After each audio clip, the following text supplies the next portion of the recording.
Bien, el objetivo de este video es comparar los caudales medios anuales obtenidos en campo con la distribución teórica de Gauss y además testear la bondad de ajuste. Esto último se lo realiza con la ayuda de la prueba de chi cuadrado y además de la prueba de Kolmogorov-Smirnov. Bien, entonces en primer lugar vamos a hacer un análisis probabilístico y vamos a completar esta tabla que tenemos a continuación. Entonces, lo primero que se hace en esta tabla de aquí es los caudales medios se los ordena de menor a mayor. Como pueden ver, el primero es 596.3 y el último sería 1328. Bien, a continuación se le pone una posición a cada caudal, donde n representa a la posición n minúscula. Esta n va a ir de 1 hasta 26.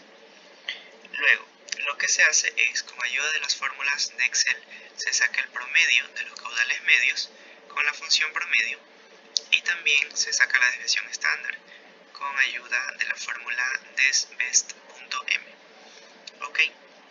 Además, se halla n mayúscula, donde esta n mayúscula representa el número de datos que tenemos en total.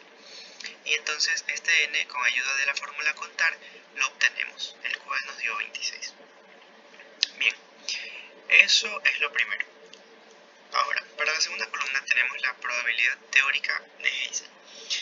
¿Cómo se halla esta probabilidad?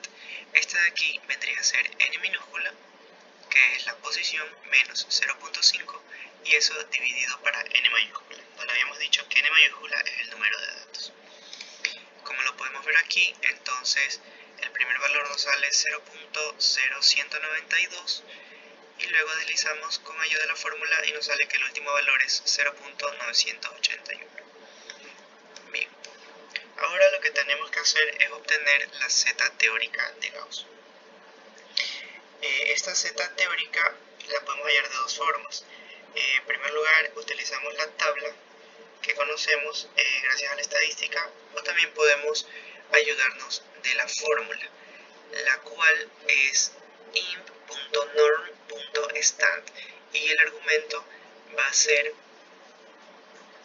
el casillero de la probabilidad teórica de Heysen. Importante es saber cuál es el argumento de la función que estamos utilizando. Entonces ya tenemos nuestra columna de C teórica de Gauss. A continuación vamos a la Q teórica de Gauss, donde esta columna de aquí la obtenemos con ayuda de la fórmula imp.norm. Y el argumento o los argumentos que le vamos a colocar a esta función van a ser tres. En primer lugar va a ser la probabilidad teórica de Heysen. En segundo lugar tenemos vendría a ser el promedio de los caudales medios, que lo tenemos por acá. Y en tercer lugar tenemos la desviación estándar, que ya los habíamos obtenido en la parte de acá abajo de nuestra tabla, ¿verdad? Y ya tendríamos la Q teórica de Gauss. Ahora la siguiente columna que vamos a hallar es la Z real. ¿Cómo se halla esta Z real? Pues bien, la Z real vendría a ser el caudal medio, que vendría a ser la X, menos la media, que es X barra, y eso dividido para la desviación estándar, representado como S sub X, donde aquí ya tenemos la fórmula que acabo de decir, donde nuestro primer valor es 1.404 y nuestro último valor vendría a ser 2.135. Bien, después de estas columnas tocaría la probabilidad real acumulada. Entonces, esta probabilidad real acumulada la obtenemos con la función dist.norm.n mayúscula.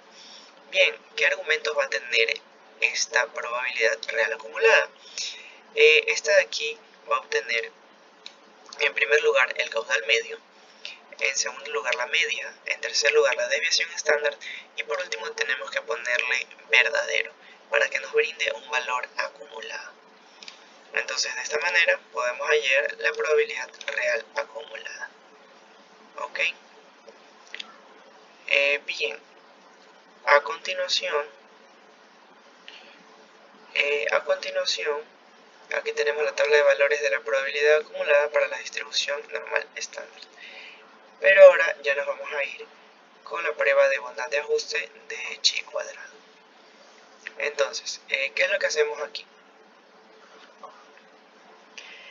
Vamos a hacer la prueba de bondad de ajuste y vamos a calcular el estadístico de prueba. Este estadístico de prueba que nos dio 3.88. Pero para llegar a este valor de 3.88 tenemos que asimismo formar una tabla, porque necesitamos algunos insumos con ayuda de algunos elementos que vamos a ver a continuación.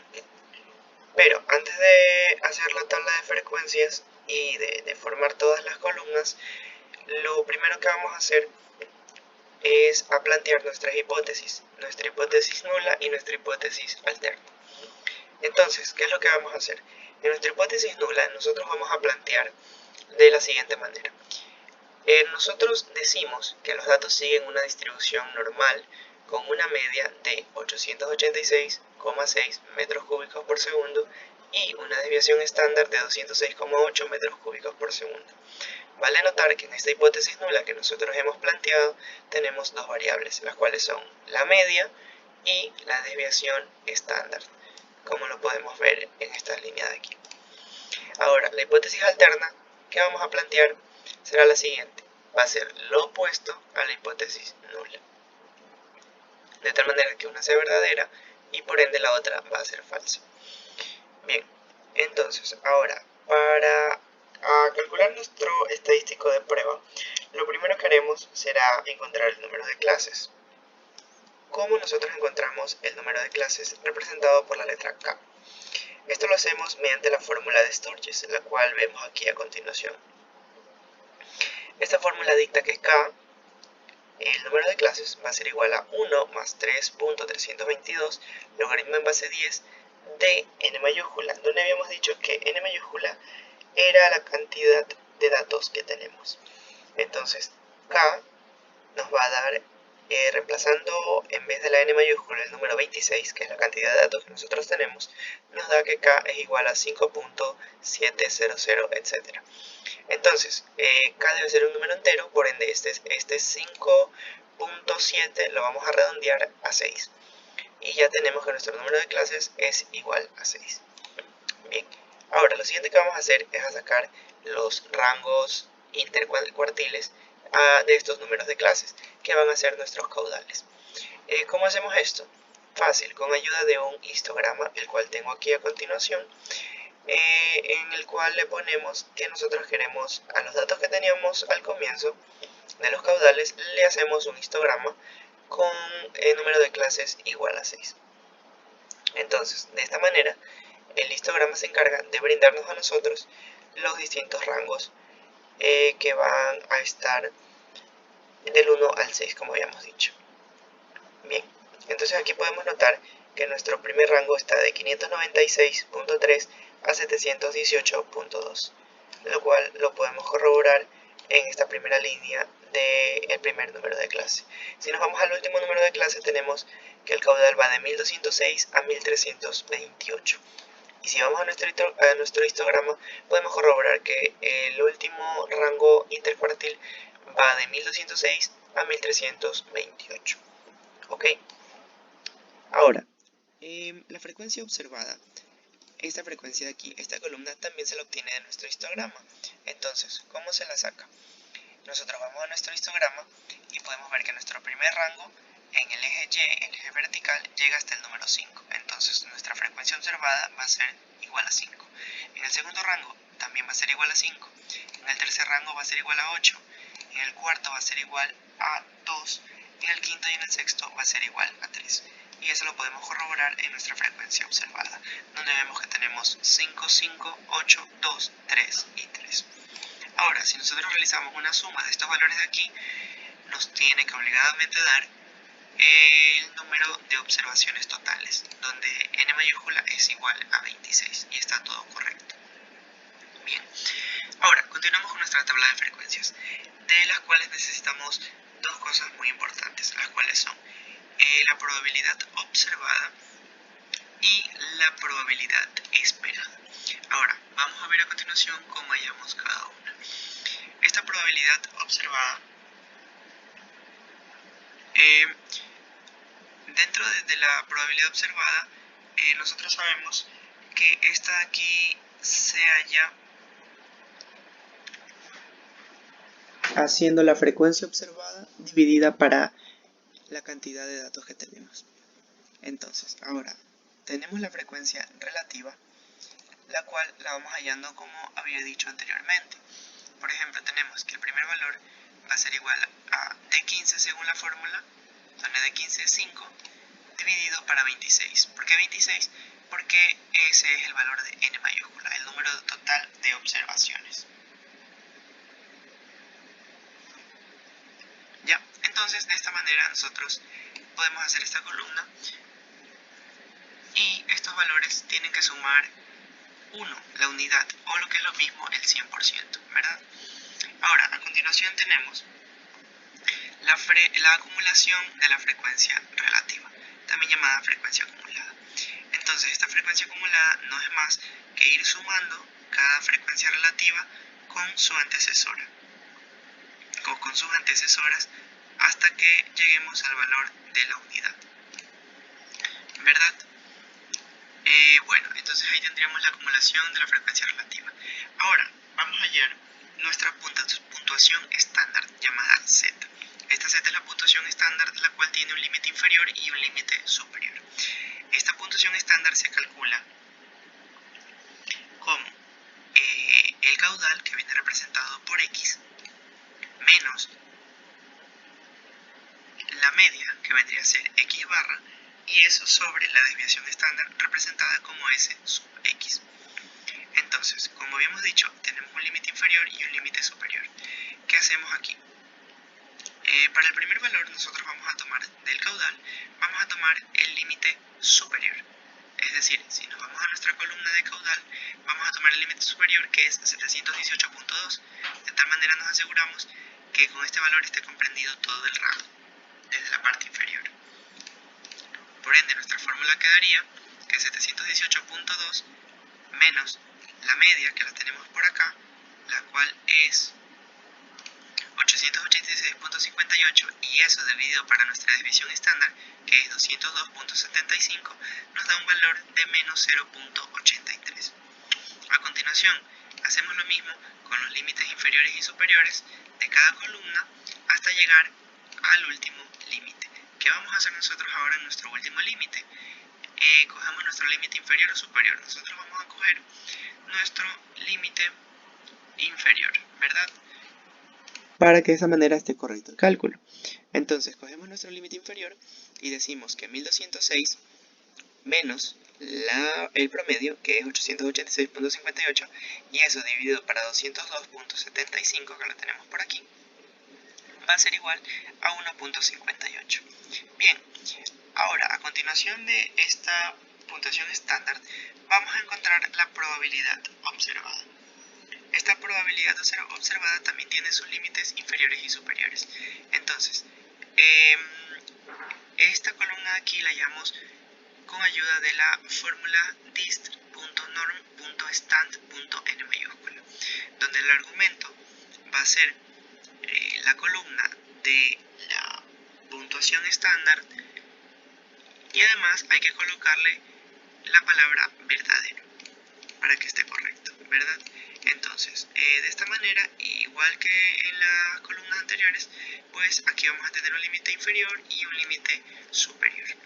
Cuando ya terminamos esta columna, nosotros vamos a hacer la columna de la probabilidad esperada, esta columna que tenemos aquí. Bien, entonces esta probabilidad esperada comprende la frecuencia relativa. Entonces, esta probabilidad esperada se calcula como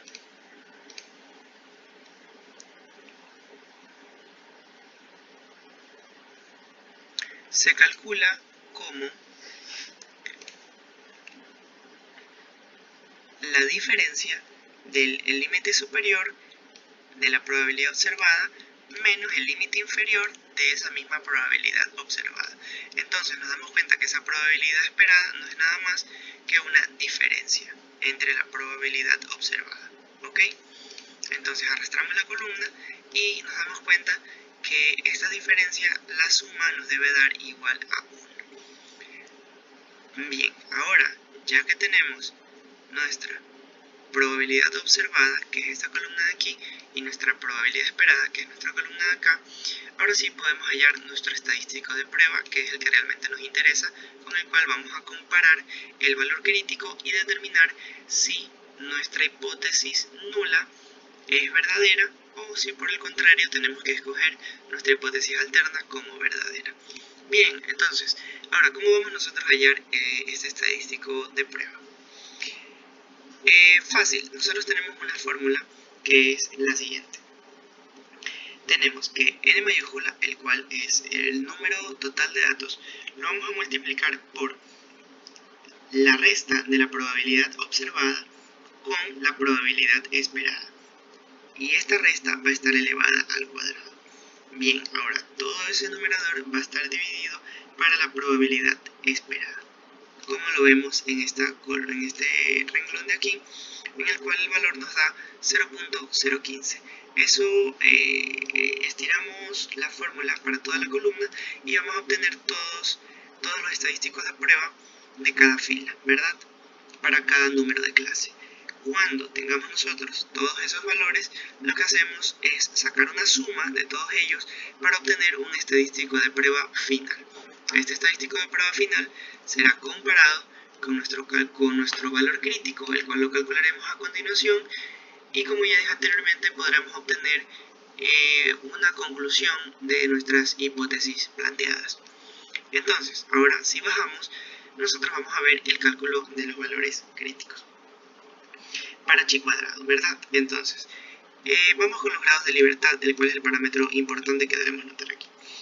Estos grados de libertad, denotados como v, va a ser igual a m menos p menos 1, donde m representa el número de clases, p representa las variables en la hipótesis, y se le resta 1 para obtener esos grados de libertad.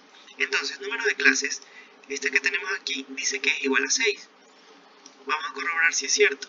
Recordemos que el número de clases lo teníamos aquí y en verdad es igual a 6. Habíamos hallado el valor de k igual a 6. Entonces ese valor está correcto.